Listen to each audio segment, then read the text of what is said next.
Hi everyone, welcome to Clara's Diary. இந்த வீடியோவில் நம்ம என்ன பார்க்க போகிறோம் அப்படின்னா ஏர்லி எஜுகேஷனுக்கு ஒரு குழந்தைய பிரைமரி ஸ்கூல்லையோ ஒரு ப்ளே ஸ்கூல்லையோ என்ரோல் பண்ணும்போது இப்போ இருக்கிற பேரண்ட்ஸோட எதிர்பார்ப்புகள் என்னவா இருக்குது, ஆனால் ஆக்சுவலி நம்ம என்ன எதிர்பார்க்கணும் அதை பற்றி தான் இந்த வீடியோவில் பார்க்க போகிறோம். நான் என்னோட எக்ஸ்பீரியன்ஸில் நிறைய பேரண்ட்ஸ் பார்க்குறது என்னென்னா ரொம்ப அவங்களோட கான்சன்ட்ரேஷன் எல்லாமே அகடமிக் பர்ஃபார்மன்ஸு.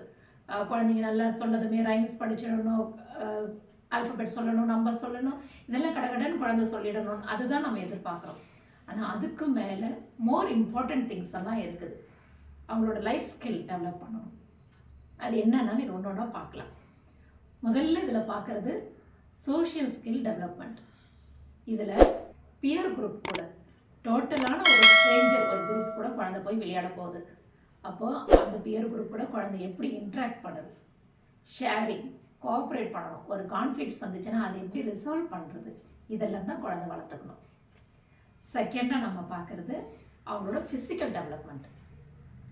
குழந்தை அங்கே நடக்கிற எல்லா ஆக்டிவிட்டிலையும் பார்ட்டிசிபேட் பண்ணும்போது, இல்லை ஆக்டிவாக விளையாடி ஓடி ஜம்ப் பண்ணி இந்த மாதிரி நிறைய ஆக்டிவிட்டீஸ் அங்கே பண்ணும்போது ஃபிசிக்கலாக அவங்க க்ரோ ஆவாங்க. ஹேண்ட் டு ஐ கோஆர்டினேஷன் நல்லாயிருக்கும். அப்புறம் அந்த fine motor and cross motor skill நல்லா டெவலப் ஆகும். மூணாவது அவங்களோட இமோஷ்னல் க்ரோத்.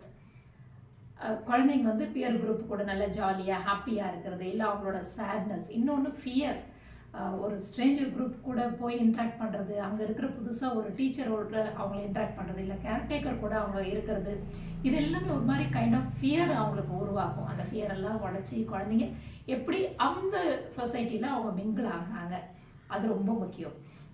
ஃபோர்த்தாக நம்ம அவங்க அதில் கான்சென்ட்ரேட் பண்ண வேண்டியது க்ரியேட்டிவிட்டி அண்ட் இமேஜினேஷன். குழந்தைங்க எல்லா ஆக்டிவிட்டியிலும் ஆக்டிவாக பார்ட்டிசிபேட் பண்ணுவாங்க.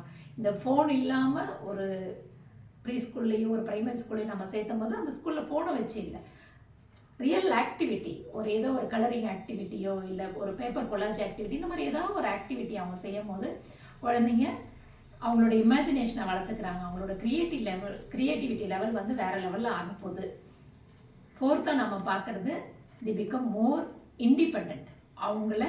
அவங்களோட திங்ஸை டேக் கேர் பண்ணிக்குவாங்க, அவங்களே யூனிஃபார்ம் மாட்டி ஷூ போட்டுட்டு ஸ்கூலுக்கு போகிறது, அவங்க ஒரு ரொட்டீன் அவங்களுக்கு உருவாகும். இன்னொன்று அந்த ஸ்கூலில் போயிட்டு அவங்களோட பேகு, அவங்களோட திங்ஸ் இதெல்லாம் குழந்தைங்க ரெஸ்பான்சிபிளாக எடுத்து வச்சுக்குவாங்க. இந்த ரெஸ்பான்சிபிலிட்டி அவங்களுக்கு ஒரு செல்ஃப் கான்ஃபிடென்ஸை கொடுக்கும். இப்போ இது ரொம்ப முக்கியம். நம்ம லாஸ்ட்டு அதில் பார்க்குறது என்ன அப்படின்னா லாங்குவேஜ் டெவலப்மெண்ட். குழந்தைங்க பியர் குரூப் கூட மிங்கிள் ஆகும்போது அவங்களோட லாங்குவேஜ் ஃப்ளூவன்சி, அந்த வேர்ட்ஸ் வந்து கிளியராக வெளியில் வரும். அந்த மழலை பேச்சிலேருந்து குழந்தைங்க கிளியராக பேச ஆரம்பிப்பாங்க. இது எல்லாமே பியர் குரூப் கூட இன்ட்ராக்ட் ஆகி வரும்போது தான் அது நல்லா டெவலப் ஆகும். ஸோ இந்த டிப்ஸ் எல்லாம் உங்களுக்கு ஹெல்ப்ஃபுல்லாக இருக்கும்னு நினைக்கிறேன். தேங்க்யூ ஃபார் வாட்சிங். இன்னொரு இன்ட்ரெஸ்டிங்கான டாபிக் பண்ணலாம். Thank you so much.